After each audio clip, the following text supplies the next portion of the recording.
part of the Bulldogs. So I started the Bulldogs because I believe in the power of people helping themselves, the empowerment of self-help. I also believe in the power of community, in getting people together to help one another. I wanted to start the Bulldogs because I wanted to have a platform to promote wellness and recovery, and people taking full responsibility for themselves, for their own wellness, and at the same time being able to ask for help. So, the Boston Bulldog Running Club is a club for people in recovery, those affected by addiction, and those who support the concept of wellness and recovery. We have two Bulldogs here today who have courageously agreed to share their family stories. This is very important to me, and I very much appreciate my two Bulldogs for being here today. And I wanted to introduce a good friend of mine. And I'll tell you one thing, he's a good runner. If you run with him, he doesn't like you to pass him. I've only known him for a short time, but I can tell you I love him. And we're going to introduce Steve right now.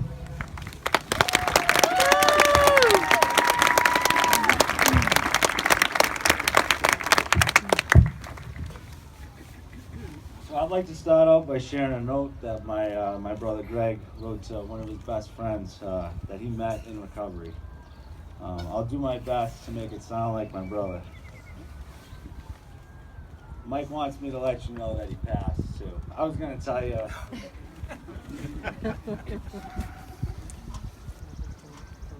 Jimma. Kid, you decent? Boy, did we share some laughs. You have legit become one of my best boys over 2 weeks, and I know you feel the same way. It is crazy what a little sobriety and clarity can accomplish in such a short period of time, especially between two thick-headed city kids.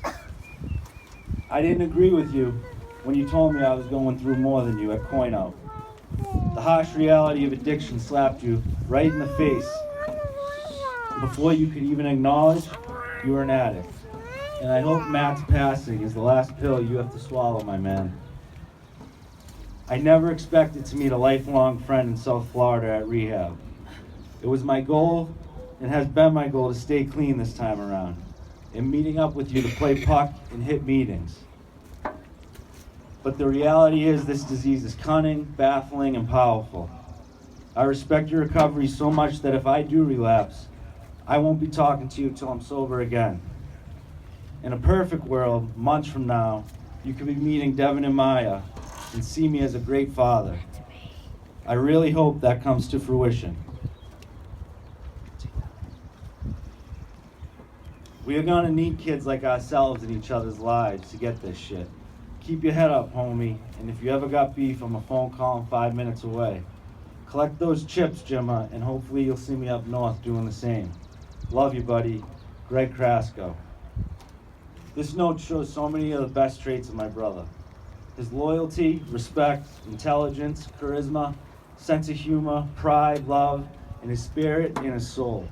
It is a constant reminder of what a beautiful man my brother was. Greg was the most competitive person I have ever known.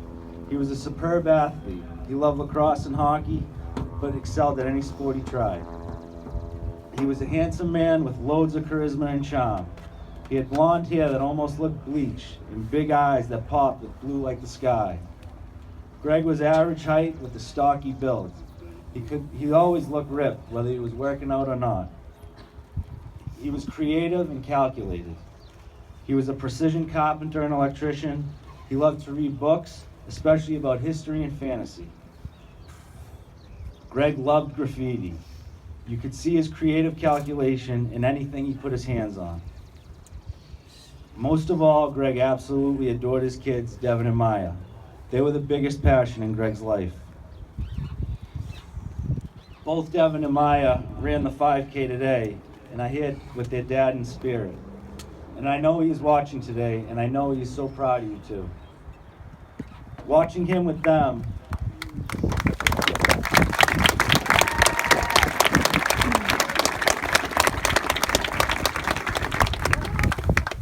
Watching him with them made all of us who loved him so proud. Greg had become an incredible father.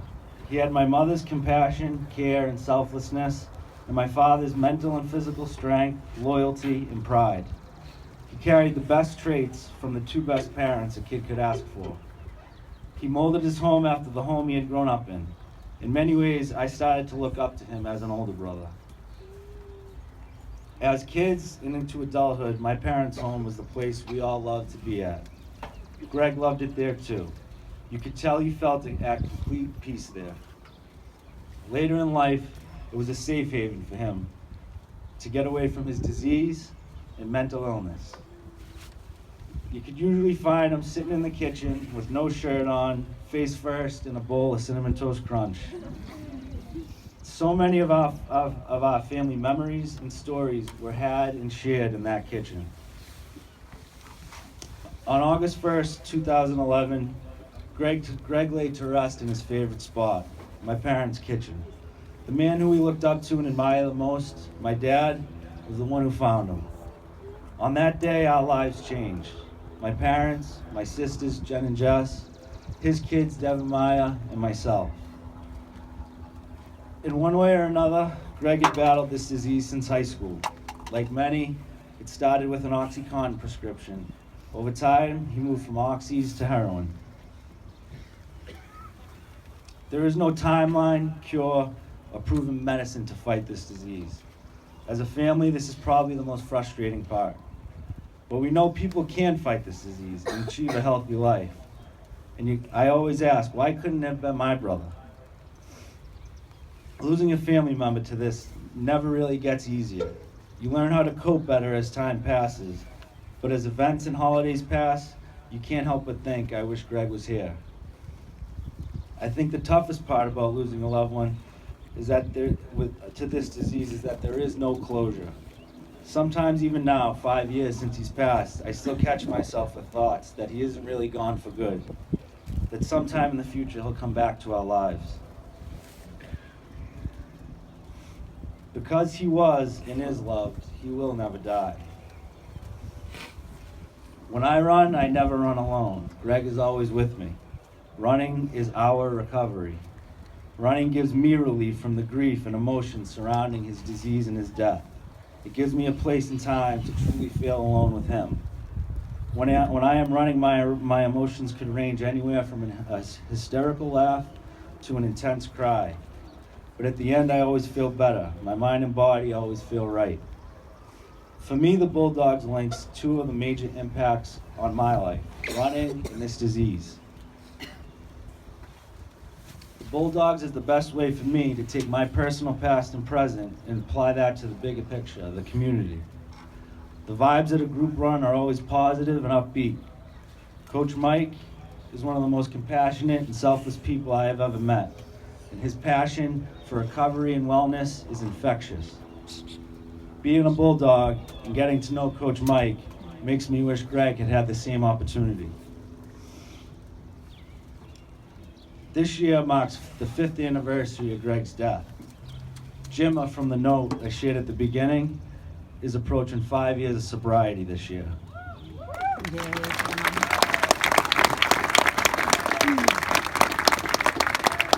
Please keep this as a reminder that we can beat this.